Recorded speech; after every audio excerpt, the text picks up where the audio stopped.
अरे जी, झांसी से। राधे राधे। राधे राधे महाराज जी। महाराज जी, जैसे आप बहुत बार बताते हैं कि हमें प्रतिदिन कम से कम 24 मिनट तो नाम जप करना ही चाहिए। मैं पिछले 8-9 महीने से ये प्रतिदिन। बिल्कुल एकदम प्रारंभिक स्थिति की बात है, एकदम प्रारंभिक स्थिति की बात है कि यार बिल्कुल नहीं करते हो तो 24 मिनट तो कर लो, मतलब शुरुआत तो कर लो। नहीं तो नाम जप को तो हमें हर समय भयभीत होकर जपते रहना चाहिए। पता नहीं किस समय मृत्यु हमारे शरीर को हमसे अलग कर दे, और अगर हम उस समय संसार के चिंतन में हैं तो हमारी दुर्गति हो जाएगी, अगर हम भगवान का चिंतन कर रहे हैं तो सदगति हो जाएगी। हमें चाहिए प्रतिपल हम अभ्यास करें भगवान के नाम सुमिरन का। ये तो बिल्कुल प्रारंभिक स्थिति है कि अब जब बिल्कुल आदमी नहीं जप रहा तो यार 24 घंटे में 24 मिनट तो दे दो, कम से कम एकांत में भगवान का नाम 24 मिनट तो जपना प्रारंभ करो। वो प्रारंभिक स्थिति की बात है, वो कोई प्रशंसनीय बात नहीं है। उतने को भी ये बांट देते हैं तो क्या कहते हैं, जो जिनको बांटता उनको भगवत प्राप्ति हो जाएगी। जितना जप करते हैं उसको भी पारिवारिक जनों में बांट देते हैं तो क्या उनको भगवत प्राप्ति हो जाएगी? ये भगवत प्राप्ति तुमने कोई ऐसे खिलवाड़ समझा है क्या? भगवत प्राप्ति खिलवाड़ समझा कि 2-4 नाम इनको दे दिए, 2-4 नाम दे दिए। ऐसे जो निरंतर तदर्पिता अखिलाचारिता तद स्मरणेन परम व्याकुलते थे, हर आचरण भगवान के अनुकूल, हर कर्म भगवान को समर्पित, निरंतर नाम जप और ध्यानस्थ संसार का व्यवहार करता है, वो भगवत प्राप्त होता है। जो हर समय भगवान के चिंतन में रहता है, भगवत प्राप्ति ऐसे थोड़ी हो जाती है। गुरुदेव, मैं जैसे सुबह 24 मिनट करता हूँ, शाम को 24 मिनट, वो मैं मंदिर के सामने बैठ के करता हूँ। वैसे मैं निरंतर नाम जप करता हूँ जब भी मुझे हाँ एकांत में करता हूँ। जैसे सुबह जब मैं प्रातः काल उठता हूँ 6 बजे, तो नहा धो के प्रातः काल में 24 मिनट प्रभु को देता हूँ एकांत में। और जैसे मैं काम कर रहा हूँ जब, हाँ बिल्कुल, बहुत सुंदर। हाँ ये ठीक जब है। भी मुझे ध्यान आता है मैं नाम जप करता हूँ। हाँ। तो बस मेरा एक प्रश्न था कि जो भी मैं दिन में करता हूँ, मैं काउंट कभी नहीं करता गुरुदेव, पर जो भी मैं करता हूँ शाम को सोने के पहले मैं ये कहता हूँ गुरुदेव से कि जो भी मैंने आज नाम जप किया है ये मेरे सारे परिवार के सदस्यों को बांट दीजिएगा और शायद उनके जो भी पाप हैं हो सके उनको नष्ट कर दीजिएगा। वैसे पहले सरकारी बैंक में जमा करो। हाँ, पहले मैं राधा रानी को समर्पित करता हूँ, ये कहता हूँ जैसे आप कहते हैं कि उनके चरणों में बांट दीजिए, फिर उनसे विनती करता हूँ। हाँ ये अब सही है, अब सही, अब क्लियर मार्ग है। हाँ ठीक। आयुष जी। राधे राधे महाराज जी। महाराज जी, बाहर से तो खुश रहना आ गया, लेकिन अंदर से दुख को कैसे खत्म करें? वो खुशी क्या जो बाहर से करे, ये तो ड्रामा हुआ। ये नहीं, ये तो ड्रामा हुआ ना। बाहर से हम खुश का नाटक करें, अंदर से जल रहे। बाहर से गंभीर रहिए लेकिन अंदर से आनंदित रहिए। अंदर से आनंदित रहने के लिए भगवान का सुमिरन है। अगर भगवान का सुमिरन करो तो हृदय से आनंदित रहोगे।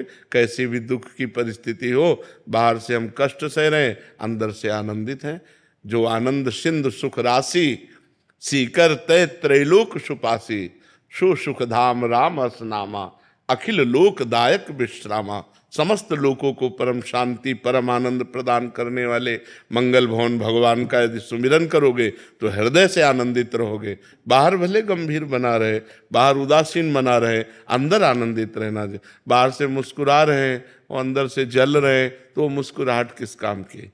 समझ रहे ना? भगवान का सुमिरन करो, गंदे आचरण बंद करो, गंदा कोई नशा न करो, गंदा भोजन न करो, गंदा आचरण न करो, और नाम जप करो। नाम जप से पाप नष्ट होंगे, हृदय आनंदित हो जाएगा। अगर गंदे आचरण करोगे तो बाहर की मुस्कुराहट, अंदर डिप्रेशन, अंदर व्यर्थ चिंतन, जो ओवर थिंकिंग है वही तो परेशान करती है। तो उसी में नाम लगाना है। जो हमारा व्यर्थ का चिंतन है उसमें नाम जप करना, राधा राधा राधा, कृष्ण कृष्ण राम राम, जो नाम प्रिय हो सब भगवत स्वरूप हैं। ठीक है चारू जी। राधे राधे।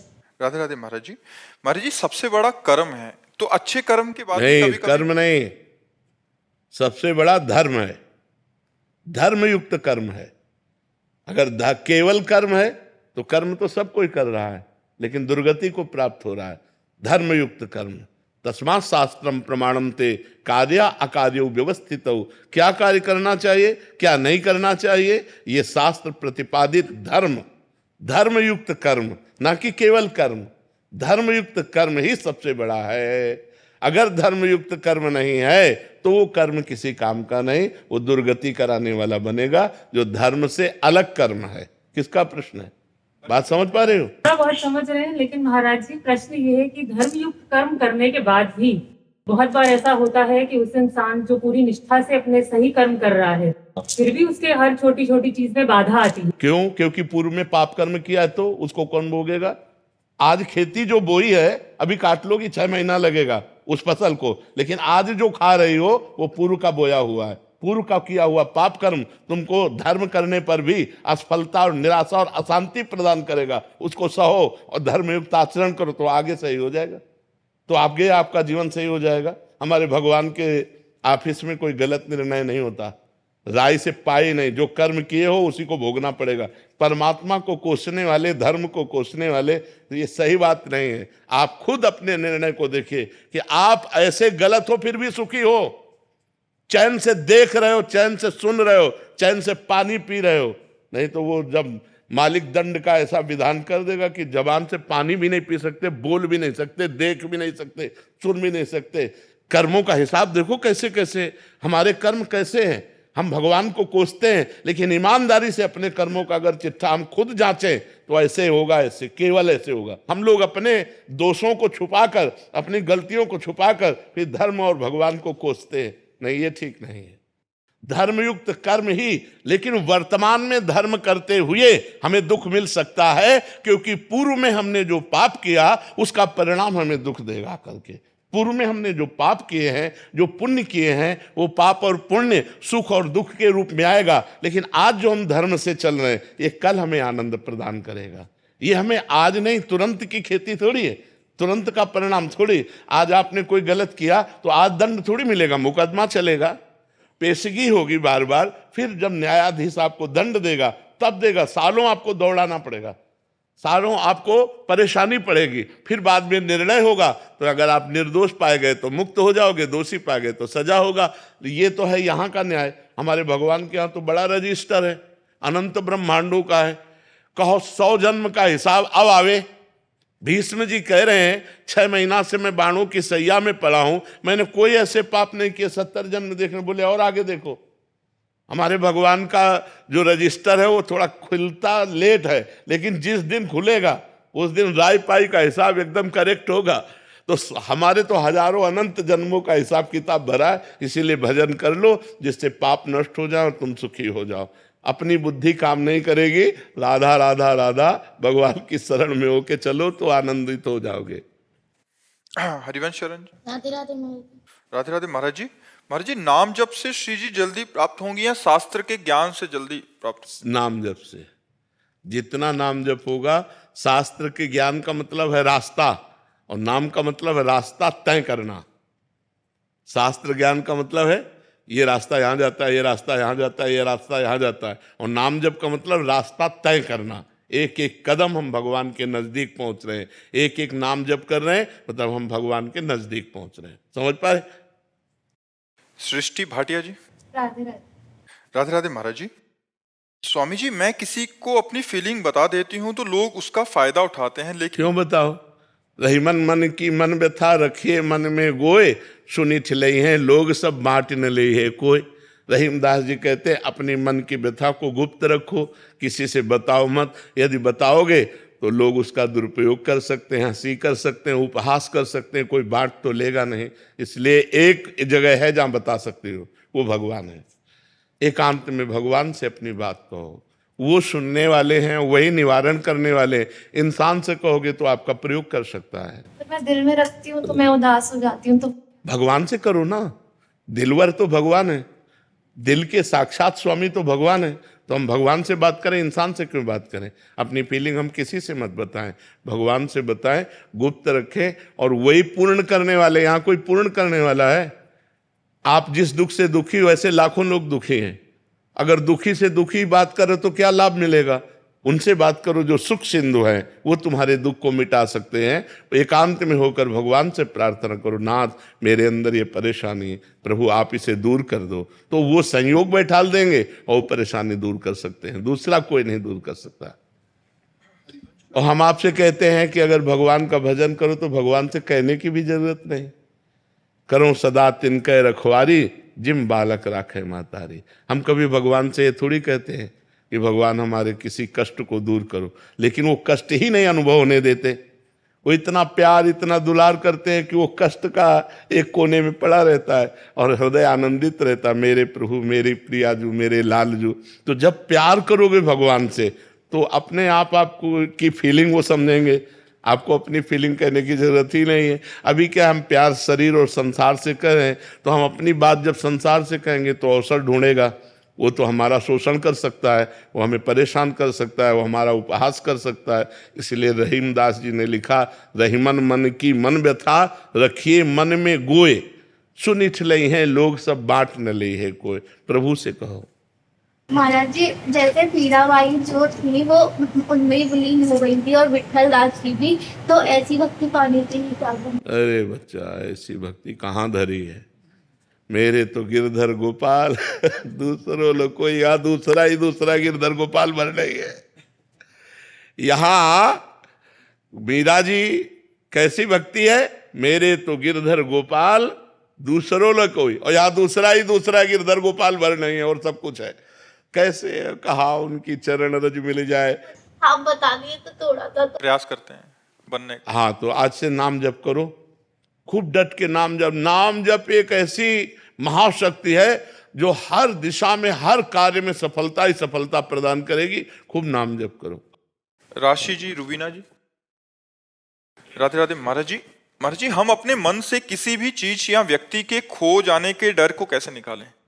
भगवान से जुड़ करके, क्योंकि यहां सब खोएगा, पक्का समझ लो। दुखालयम अशाश्वतम, यहां सब नाशवान है। कब कौन मर जाए, कब कौन खो जाए इस संसार में पता नहीं। और एक बार ही चेहरा एक बनता है। जैसे चेहरे बने ना, मान लो हमारी माँ हमारे पिता, अब वो गए चेहरे, अब वो दोबारा हमें सृष्टि में नहीं मिल सकते।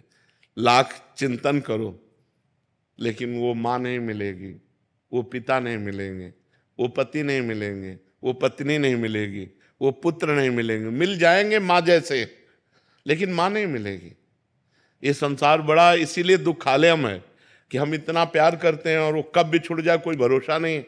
किस समय कौन बिछुड़ जाए कोई भरोसा नहीं है। अब जब बिछुड़ गया तो हम जिए कैसे, क्योंकि हम उससे प्यार कर रहे थे। अब उसकी पूर्ति कहीं होने वाली नहीं। बोले ये तो माँ जैसी हैं, ये हमारे भाई जैसे हैं, लेकिन भाई जैसे हैं भाई थोड़ी है ना, माँ थोड़ी है ना। तो वो पूर्ति नहीं होने वाली। वो पूर्ति भगवान से हो सकती है, सिर्फ भगवान से। भगवान चाहे तो अनंत माताओं जैसा प्यार हमें देकर, एक माता का क्या, अनंत माताओं जैसा प्यार देकर हमें तृप्त कर सकते हैं। तो हमें लगता है हमें भगवान से जुड़ना चाहिए। उन्हीं को अपने तुमेव माता च पिता तुमेव, तुमेव बंधुश्च सखा तुमेव, तुमेव विद्या द्रविणं तुमेव, तुमेव सर्वम मम देव देव। आप ही मेरे सब कुछ हो। तो वो अविनाशी हैं। उनसे जो हमारा प्यार हुआ वो कभी टूटने वाला नहीं, क्योंकि वो अविनाशी हैं। और ये शरीर मरण धर्मा है। अगर हम शरीरों से प्यार करेंगे तो कभी भी कोई भी शरीर नष्ट हो सकता है, इसकी कोई गारंटी नहीं कि कल हम बोलेंगे कि नहीं, है नहीं। इसके इतना भयावह संसार है कि अब दोबारा हम लोग मिल पाएंगे कि नहीं, इसके कोई गारंटी नहीं है। आज हम एक जगह बैठे, दोबारा कभी जिंदगी में मिल पाएंगे कि नहीं, कोई गारंटी नहीं। बड़ा भयावह संसार है। तो महाराज जी अगर भगवान से ही प्रीत करें तो मतलब बाकी रिश्तों की क्या अहमियत? उनमें भगवान मान के करें। जैसे पत्नी में तो भगवान देखें, पति में देखें तो भगवान देखें। भगवान मान के प्यार करें तो फिर हमें शोक नहीं होगा, क्योंकि जिस भगवान से हम प्यार करते तो आज भी हमारे पास है। रूप अलग हो गया, रूप नष्ट हो गया, शरीर नष्ट हो गया, लेकिन भगवान तो हमारे हैं। तो हम वियोग को प्राप्त नहीं होंगे, नहीं फिर वियोग में हम बहुत डिस्टर्ब हो जाएंगे। जिससे हम प्यार करते हैं वही चला गया तो अब जिए कैसे? उसके बिना कैसे जिए? चाहे वो माँ हो, चाहे वो पिता हो, चाहे वो पति हो, चाहे वो पत्नी हो। जब हम दिल से प्यार करते हैं और वो हमारे से विलग हो जाता है और कभी नहीं मिलेगा, तो उस सोच मात्र से हमारा हृदय व्यथित हो जाता है। फिर बहुत परेशानी हो जाती, जीना मुश्किल हो जाता है। फिर ऐसा लगता है अब कैसे जिएं, किसका सहारा लें? जिसको मान लो पत्नी को प्यार किया वो मर गई, पति को प्यार किया वो मर गया, पुत्र को प्यार किया वो मर गया। अब वो दोबारा हमसे मिल नहीं सकते, अब हम उनके बिना जिए कैसे? और भगवान से संबंध माना नहीं तो अब जिससे संबंध माना वो चला गया, अब जिए कैसे? बड़ा दुख खाले संसार है। इसीलिए अध्यात्म से चलो तो ज्ञान के द्वारा मोह को काट सकते हो, नहीं तो मोह मिटिया मेट कर देता है। मोह जो है वो बहुत दुख पैदा करता है, बहुत अशांति पैदा कर देता है। महर्षि जब भगवान मान के करेंगे तो क्या हम रिश्तों को अच्छे से निभा पाएंगे? बहुत ज्यादा जोर से निभा पाएंगे। अभी तो हम शरीर मान करके कर रहे हैं, और जब उनमें देखते हैं मेरा भगवान है तो और बढ़िया प्यार होता है, और अधिक प्यार होता है। पर वो प्यार बंधन कारक नहीं होगा। जिसे हम अपना भगवान मानते हैं वो बंधन कारक प्यार नहीं होगा, और जिसे इंसान मानकर प्यार करते हैं वो बंधन कारक होगा, वो बंधन कारक होगा। महर्षि सामने वाले भगवान अगर प्रतिकूल व्यवहार करें तो सह जाएंगे कि मेरा प्रीतम है ना, मेरे प्यारे तुम ही हो। अगर तुम मुझे रुलाना चाहते हो, दुख देना चाहते हो, इसमें तुम्हें मुस्कुराहट है तो मैं रोऊंगी, दुख सहूंगी, आप मुस्कुराओ। प्यार का मतलब क्या होता है कि अगर तुम मुझे दुख देकर सुखी होना चाहते हो तो तुम सुखी रहो, यही मैं चाहती हूँ। तुम सुखी रहो, तुम प्रसन्न रहो, तो वो सदैव आनंदित रहेगा जिसके अंदर ऐसे भाव है। ऐसा प्यार तो बहुत कम देखने। हाँ, तो इसीलिए प्यार नहीं कहते। ये जो कहते हैं प्यार थोड़ी है, ये तो वासना की पूर्ति के लिए बोलते हैं, अपनी इच्छा की पूर्ति के लिए, अपनी कामना की पूर्ति के लिए कहते हैं मैं तुमसे प्यार करता हूं। वो उनसे प्यार थोड़ी करता है, वो तो अपनी वासना से प्यार करता है। उसकी वासना के विपरीत हो जाए फिर देखो वो डायलॉग बदल जाएंगे। तो प्यार कहाँ है? हाँ, प्यार तो कोई बिरला कर पाता है।